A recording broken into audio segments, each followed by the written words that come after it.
नमस्कार।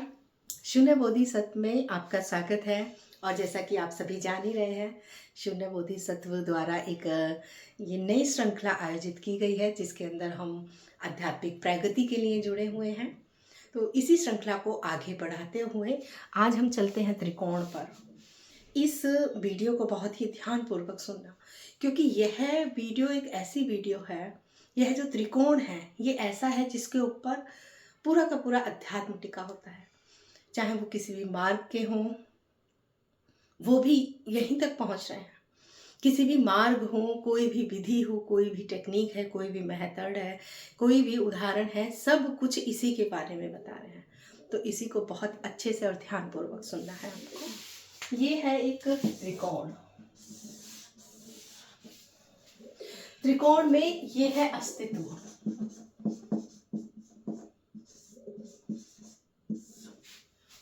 ये है अस्तित्व। अस्तित्व अर्थात पूर्णता। सब कुछ भौतिक पराभौतिक सब कुछ अस्तित्व के अंदर ही है। इस अस्तित्व को ही परमात्मा कहा है, इस अस्तित्व को ही शून्यता कहा है, इस अस्तित्व को ही परम शांति आनंद कहा है। सब कुछ इसी के अंदर है और इसी अस्तित्व के दो भाग चित्त कर रहा है। किसने किया? चित्त ने। चित्त क्या? मन। दो भाग कर देता है, एक भाग करता है, इस वाले भाग को बोलते हैं प्रकट और इसको बोलते हैं अप्रकट। आज जो हम बात करेंगे इस त्रिकोण में, आज हम इसकी बात करेंगे। उसके बाद जो आगे वीडियो आएंगी उसमें एक दिन हम प्रकट भाग की बात करेंगे, एक दिन अप्रकट भाग की। अस्तित्व। अस्तित्व पूर्णता है, शून्यता है, आधार है, वो पर्दा है जिसपे पूरा जगत चल रहा है। इसको हम यहाँ तक पहुँचने की ही सारी विधियाँ होती हैं, अस्तित्व तक। इसी पे पहुँच के ही एक साधक कह सकता है कि अहम ब्रह्मास्मि, मैं ही ब्रह्म हूँ, मैं ही संपूर्णता हूँ, मैं ही ईश्वर हूँ, मैं ही परमात्मा हूँ। तो अस्तित्व सभी चीज़ों का जोड़ है, या सभी कुछ उसके अंदर है। इसी के दो भाग मन कर रहा है, प्रकट और अप्रकट। प्रकट क्या है? प्रकट के अंदर आ जाता है जगत, शरीर और मन। और इस सब को हम क्या बोलते हैं? इस सब को हम अनुभव भी बोलते हैं। क्या बोलते हैं? अनुभव। क्योंकि हमें जब भी अनुभव होता है इन्हीं तीनों चीजों का अनुभव होता है, या तो जगत का, या फिर शरीर का, या फिर मन का। इन्हें हम अनुभव भी कहते हैं। और ये कौन है? ये है जो इन सभी अनुभवों को अनुभव कर रहा है, और इन दोनों का जोड़ ही अस्तित्व है। अस्तित्व अहम ब्रह्मास्मि तक पहुंचना इसलिए जरूरी है क्योंकि हम जानते हैं कि ये सारा जितना भी है ये मेरा ही रूप है, मेरे द्वारा ही प्रकट है। या फिर हम ये भी कह सकते हैं अस्तित्व स्वयं अनुभवकर्ता के रूप में अपना ही अनुभव कर रहा है। तो ये तीन नहीं है, वास्तव में ये एक ही है। ये एक ही है, तीन नहीं है। अस्तित्व अनुभवकर्ता के रूप में अपना ही अनुभव कर रहा है। ये हो गया हमारा त्रिकोण। यदि इस त्रिकोण को आप समझ लेते हैं तो पूरा अध्यात्म खत्म हो जाता है। जगत जो भी प्रकट भाग है, शरीर जो ये शरीर है, मन मन से होने वाली जितनी भी चित्त वृत्तियां हैं, भावनाएं, कल्पनाएं, विचार आदि आदि जो भी है। अब हम कुछ और छोटे छोटे विषय लेते हुए चलेंगे कि अध्यात्म क्या है। अध्यात्म है स्वयं की खोज। स्वयं की खोज क्या? कि मैं ही वो दृष्टा हूँ जो सारे दृश्य को देख रहा हूँ। और उसके बाद ब्रह्म ज्ञान क्या है? अनुभव करता ही अस्तित्व है, ये ब्रह्म ज्ञान है। और पूर्णता क्या है? अस्तित्व ही प्रकट है और अस्तित्व ही अप्रकट है, ये पूर्णता है। अब कैसे हम अध्यात्म में आके दुखों का अंत कर लेते हैं? जब हम रस्सी में सर्प के भ्रम में आ जाते हैं तो आप एक कल्पना करके देखिए कि एक अंधेरा कमरा है जिसमें उजाला नहीं है, वहां कोई रस्सी पड़ी हुई है। अब आपको लगता है ये सर्प है, सिर्फ लगता है, लगने पे ही हमें कितना डर लगने लगा। अरे ये काट ना ले, कहाँ से आ गया, कितना जहरीला होगा, किसी को काट लेगा तो कहाँ जाएंगे, डॉक्टर कहाँ ढूंढेंगे, ये तो मर भी सकता है, जहर फैल जाएगा। सिर्फ एक लगने से इतना सारा डर पैदा हो गया, कितना सारा डर। और यदि हम आए और हमने लाइट जला दी आपके कमरे में, तो वो साफ साफ दिखाई दे गया कि अरे ये तो रस्सी थी। तो क्या हुआ, हमने सर्प को मारा नहीं, हमने डंडा नहीं उठाया, उसे मारा नहीं, चीखे चिल्लाए नहीं, कुछ नहीं किया, सिर्फ लाइट ऑन कर दी और वो गायब हो गया।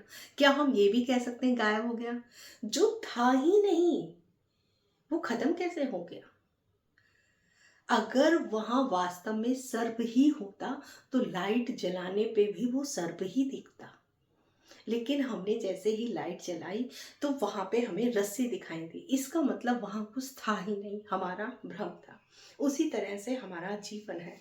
इस जीवन में हम जो भी अनुभव कर रहे हैं ये वास्तव में है ही नहीं, ये सिर्फ हमारा भ्रम होता है। तो अध्यात्म सबसे पहले क्या करता है, देखें तो अध्यात्म का निष्कर्ष देखें तो सभी दुखों का अंत करके ये शांति और आनंद लाता है। अर्थात रस्सी को रस्सी देख लेने से सारे के सारे दुख कष्ट दूर होके हम शांति हो जाती है। अच्छा ये सर्प नहीं था, सारे के सारे दुख भय कष्ट पीड़ा सब खत्म और रिलैक्स फील करते हैं, अच्छा ये तो रस्सी थी। उसी तरह से अध्यात्म भी करता है। अध्यात्म में आने के बाद जब हमारे अज्ञान का नाश होता है, जब हमारा अंधकार मिटता है, या जब एक पर्दा हटता है, तो हमारे पास सिवाय शांति और आनंद के कुछ नहीं होता, वही शेष बचता है।